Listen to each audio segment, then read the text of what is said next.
Salam sejahtera bagi kita sekalian. Wassalamualaikum warahmatullahi wabarakatuh. Saya Stanley Rini Larono pada kesempatan ini akan memaparkan materi diskusi 6 dari mata kuliah Sistem Informasi Manajemen dengan topik diskusi Sistem Informasi Keuangan. Kiranya ini bisa bermanfaat dan dikembangkan dalam diskusi ini. Selamat berdiskusi.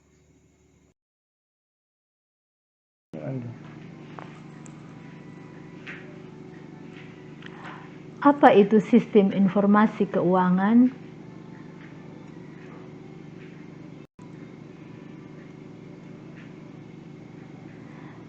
Sistem informasi keuangan adalah sistem informasi atau subsistem dari CBIS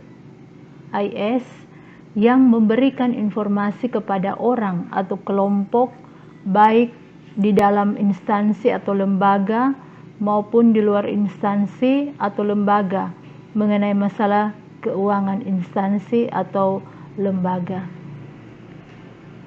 Suatu bentuk sistem informasi yang memberikan informasi untuk pihak internal dan eksternal perusahaan mengenai keuangan dan permasalahannya adalah bentuk periodik.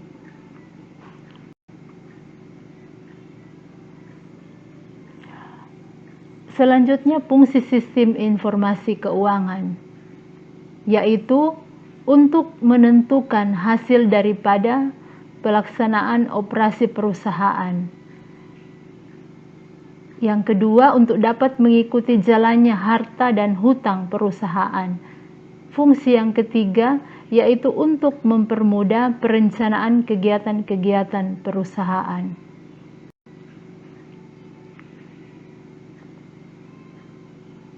Tujuan sistem informasi keuangan.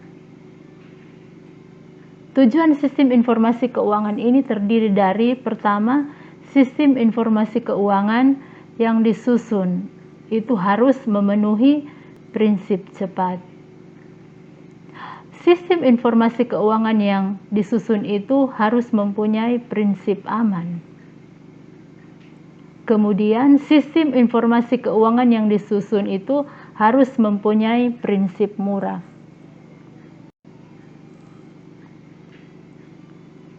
Kemudian kita akan melihat ruang lingkup sistem informasi keuangan. Sistem informasi keuangan ini terdiri dari, pertama, sistem informasi fungsional atau subsistem input. Subsistem input ini terdiri dari A. Sistem informasi akuntansi. Sistem informasi akuntansi di sini sebagai dasar untuk memiliki SIM, DSS, dan sistem pakar yang baik agar sistem informasi akuntansi dapat bekerja dengan baik. B. Subsistem audit internal. Subsistem audit internal ini secara operasionalnya harus independen dari unit-unit fungsional perusahaan dan tidak memiliki ikatan dengan perorangan atau kelompok dalam perusahaan. Jenis-jenis kegiatan audit intern. Jenis yang pertama yaitu audit keuangan atau financial auditing. Financial auditing ini yaitu untuk menguji akurasi catatan perusahaan dan merupakan jenis kegiatan yang dilakukan oleh auditor eksternal. Jenis kegiatan audit intern yang kedua yaitu audit operasional atau operational auditing. Operational auditing ini yaitu untuk memeriksa efektivitas prosedur pekerjaan yang dilakukan oleh analis sistem selama tahapan analisa dari siklus hidup sistem. Yang ketiga yaitu audit kesesuaian atau concurrent auditing. Consumer auditing ini sama dengan audit operasional, tetapi kesesuaian auditnya selalu berkelanjutan terus-menerus dilakukan bersama-sama dengan audit intern. Yang keempat yaitu audit sistem atau sistem auditing. Sistem auditing ini untuk memeriksa efektivitas dan efisiensi pelaksanaan pengguna komputer, apakah sudah sesuai dengan tujuan perusahaan. Pemeriksaan atau audit yang berbasis komputer disebut ADP auditor. Konsep yang dipelajari audit untuk mencari kemampuan dasar sistem. Pertama, yaitu pengendalian yang memadai. Yang kedua, yaitu efisiensi. Efisiensi ini apakah operasi sistem agar mencapai produktivitas yang optimal. Yang ketiga, yaitu ketaatan pada kebijakan perusahaan. Apakah sistem sesuai dengan tujuan perusahaan dalam memecahkan permasalahan-permasalahan pengolahan data perusahaan.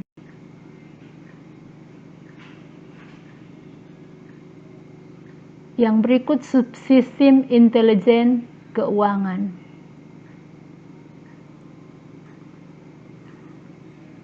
Suatu usaha untuk mengidentifikasi sumber-sumber terbaik, modal tambahan dan investasi terbaik bagi kelebihan dana. Ruang lingkup pekerjaan dari subsistem intelijen keuangan terdiri dari: pertama, informasi pemegang saham perusahaan. Yang kedua, informasi masyarakat keuangan. Yang ketiga, pengaruh lingkungan pada arus kas masuk dan keluar. Yang keempat, database keuangan. Yang kelima, metode pengukuran investasi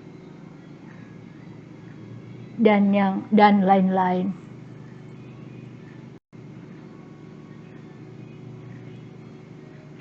Sistem informasi fungsional atau subsistem output. A. Sistem peramalan atau forecasting. Dasar pemikiran untuk peramalan adalah: pertama, semua peramalan merupakan proyeksi dari masa lalu. Yang kedua, semua peramalan terdiri keputusan semi terstruktur. Ketiga, tidak ada teknik peramalan yang sempurna. Konsep penilaian dalam menggunakan peramalan untuk perencanaan masa depan sebagai berikut. Pertama, peramalan jangka pendek dan jangka panjang. Kedua, metode peramalan meliputi: A. Metode peramalan non-kuantitatif atau kualitatif. Contohnya, teknik konsensus panel dan teori Delphi. B. Metode peramalan kuantitatif. Contohnya yaitu statistik, analisa regression.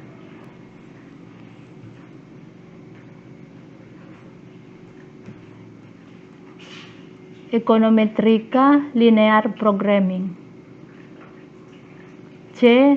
Metode peramalan teknologis. Contohnya yaitu implementasi atau simulasi.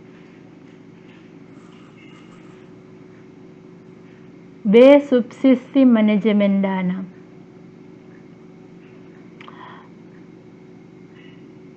Melakukan analisa arus dana dan model arus kas, contohnya laporan penerimaan kas dan penggunaan kas,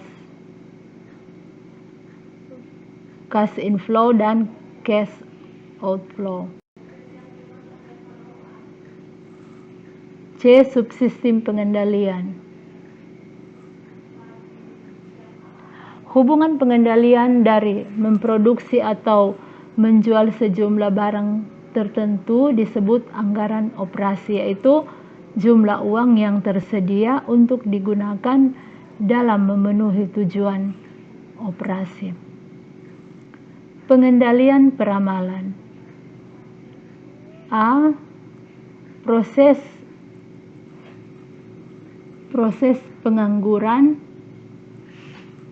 Bentuk pendekatannya meliputi: 1. Pendekatan dari atas ke bawah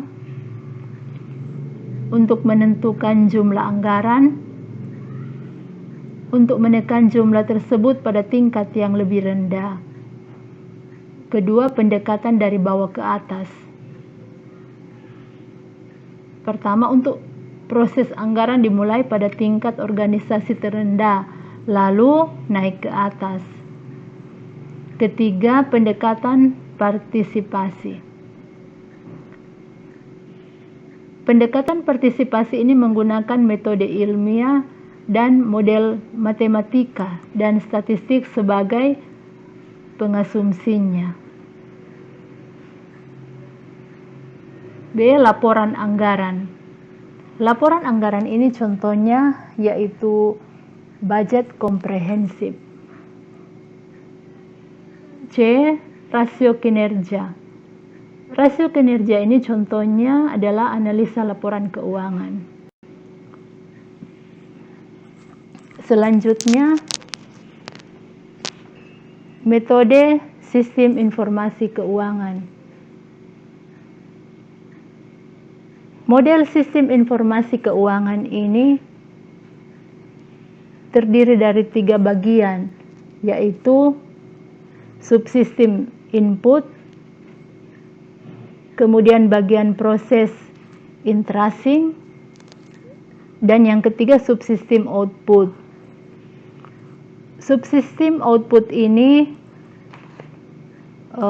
langsung mengakses atau diakses oleh user itu sendiri.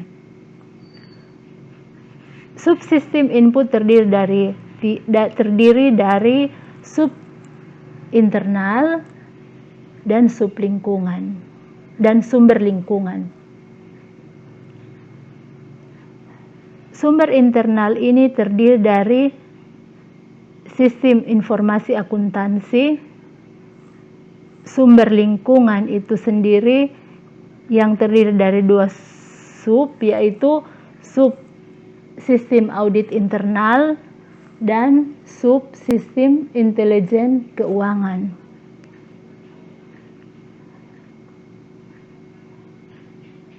Dan ini nantinya akan menjadi suatu data yang menjadi suatu database dari suatu sistem informasi itu sendiri yang melalui suatu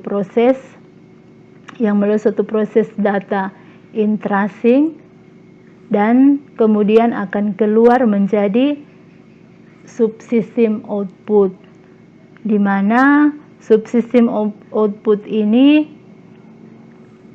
terdiri dari 3, yaitu subsistem peramalan, kemudian subsistem manajemen dana, dan subsistem pengendalian.